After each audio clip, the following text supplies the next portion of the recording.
नमस्कार, hello everyone. और हमने यहाँ तक की जो यात्रा करी है वो हमने सैटरडे को शुरू किया।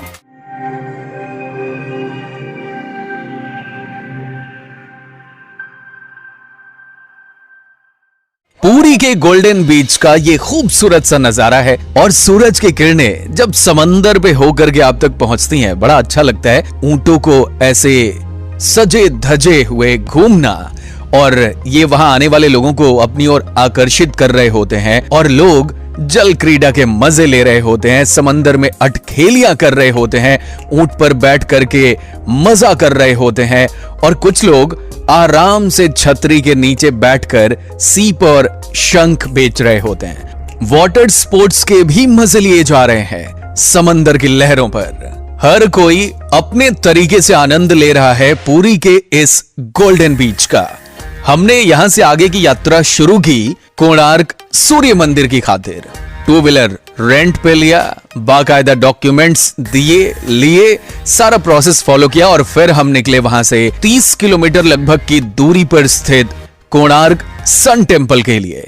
बीच में हमें ये जगह मिली, लेकिन यहां पर लोग आते हैं, रुकते हैं, फिर आगे की तरफ बढ़ जाते हैं। दूर समंदर में बहुत सारी बोट्स एक साथ नजर आ रही थी और फिर यहां रुकने के बाद हमने आगे की जर्नी प्रारंभ करी।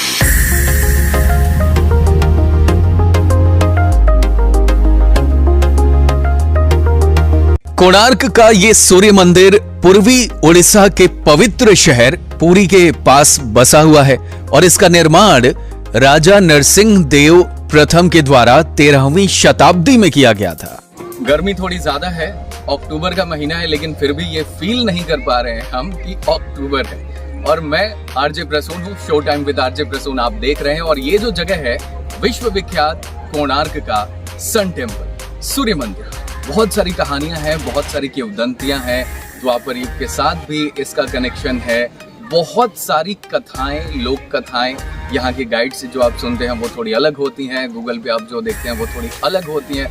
बहुत सारी कथाएं हैं इस सूर्य मंदिर के बारे में। लेकिन यहाँ तक की यात्रा जो हमने करी है वो की है पुरी से 2 व्हीलर बाय रोड।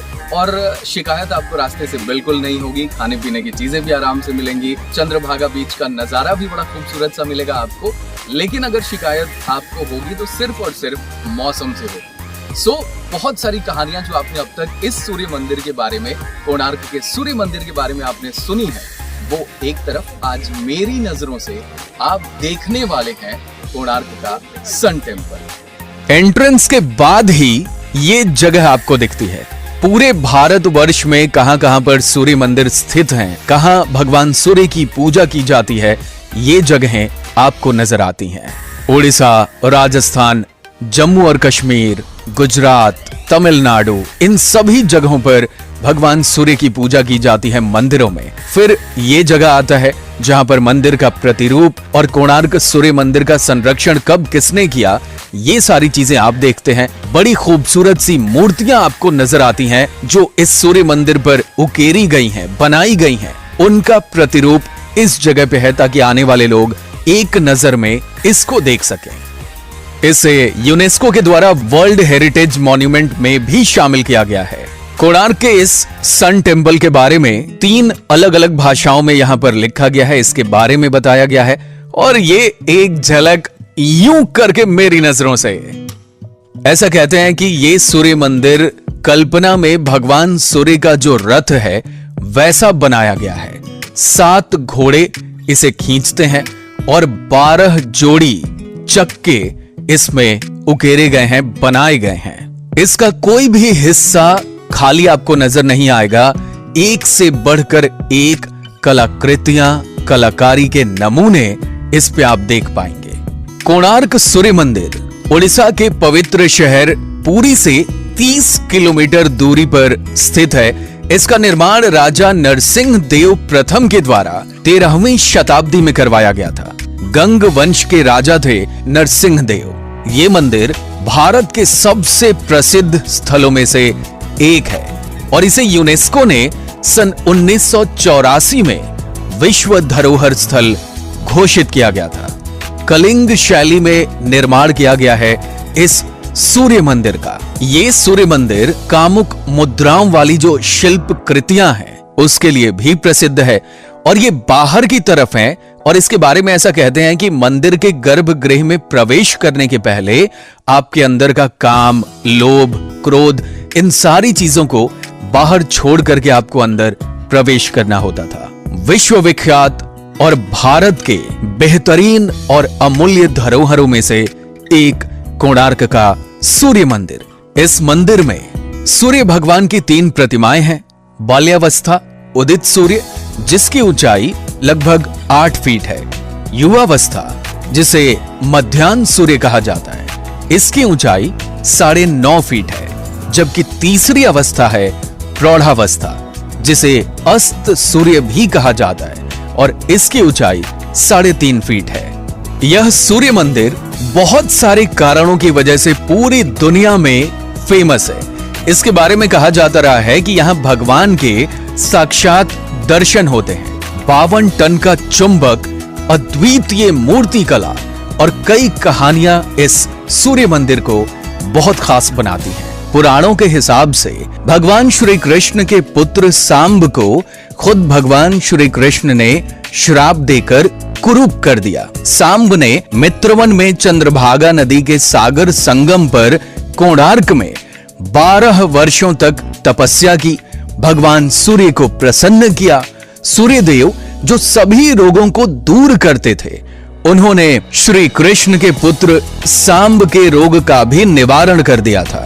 तदनुसार सांब ने सूर्य भगवान का एक मंदिर निर्माण करने का निश्चय किया। अपने रोग नाश के उपरांत चंद्रभागा नदी में स्नान करते हुए उन्हें सूर्य देव की एक मूर्ति मिली और ये मूर्ति सूर्य देव के शरीर के ही भाग से देव शिल्पी श्री भगवान विश्वकर्मा ने बनाई थी। सांब ने अपने बनवाए मित्रवन में एक मंदिर में इस मूर्ति को स्थापित किया।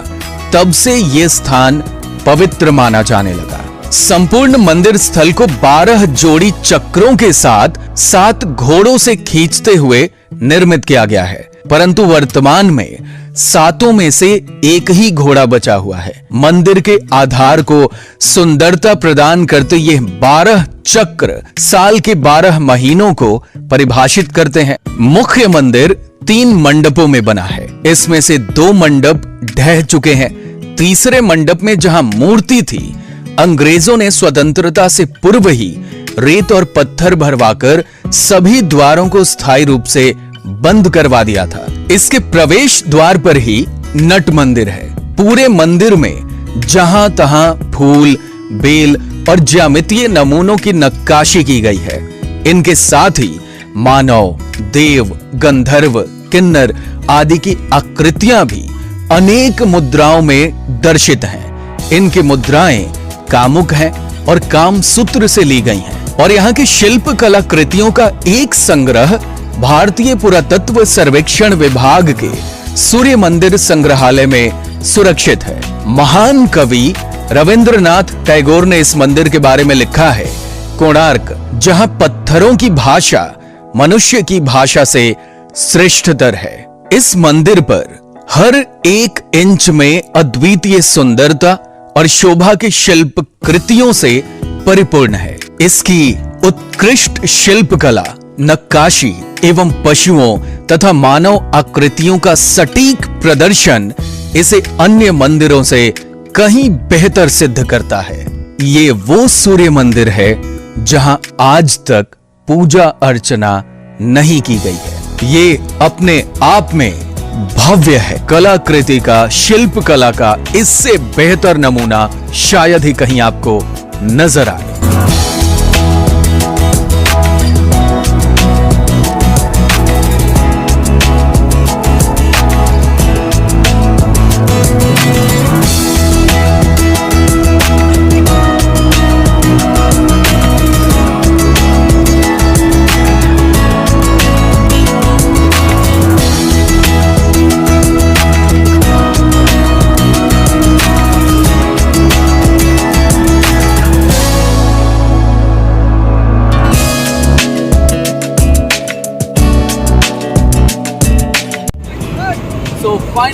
जिस चंद्रभागा बीच की चर्चा करी थी मैंने, वहाँ पर हम आ चुके हैं और यहाँ की लहरें बहुत ही ज़्यादा खूबसूरत, शाम बहुत ही ज़्यादा शानदार आप देख सकते हैं। और बहुत सारे लोग ऐसे हैं जो यहाँ पर जल क्रीड़ा का आनंद ले रहे हैं और बिग बॉयज़ के लिए जो बिग टॉयज़ होती हैं वो भी हमें नज़र आई हैं। यहाँ पर लोग घुड़सवारी का भी आनंद ले रहे हैं। और मैं कहूँगा आपसे कि अगर आप यहाँ आते हैं, पूरी घूमने के लिए आते हैं, कोणार्क आते हैं, तो एक बार चंद्रभागा बीच ज़रूर आए। Thank you so much.